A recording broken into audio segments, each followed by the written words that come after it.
Twilight Sparkle and the Crystal Heart Spell. Chapter 7. Brainstorming the Castle. The 6 ponies had been brainstorming forever, but Twilight somehow felt like she was even farther away from finding the spell than before. The conversation kept going in circles. They all seemed to have very different ideas about what they would do if they were in charge. "There should be an official cake day," Pinkie said, licking her lips. "Every pony in the kingdom just eats cake all day, like a giant birthday party. A royal guard made up of the fastest Pegasus ponies would be totally awesome." Rainbow Dash chimed in. "We could hold a race to find out who's the best."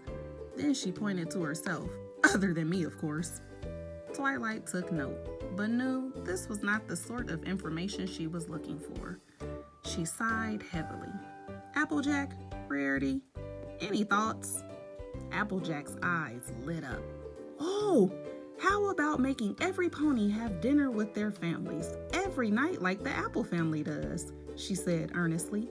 "Strong families build a strong community." "Okay," Twilight said, thinking of her own brother and parents, and how far away they lived. It was a nice thought, but it wasn't a practical suggestion. Not every pony was lucky enough to live near their family like Applejack.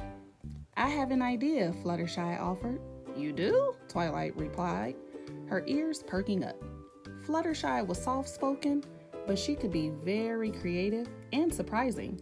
"Tell me."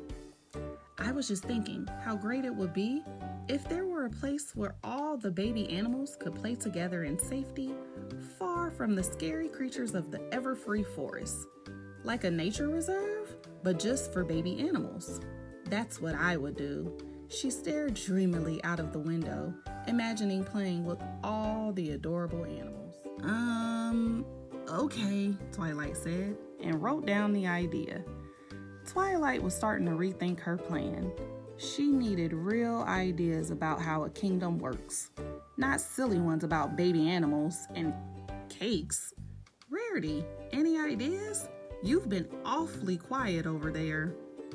"Well, sure, if you actually want my opinion now," Rarity grumbled. Ever since she tried to warn Twilight about the necklace and was shut down, Rarity hadn't felt like saying a peep. "I would design a fashion line just for the kingdom. Exclusive pieces made from extravagant fabrics so that every pony would look and feel their best." Pinkie Pie and Fluttershy nodded in excited agreement, but Twilight wasn't impressed. "Fashions, Rarity?" Twilight shook her head in defeat. "Come on, you guys. Think outside the box." "Well, sorry if my idea wasn't good enough for you, Princess," Rarity replied and stuck her nose in the air.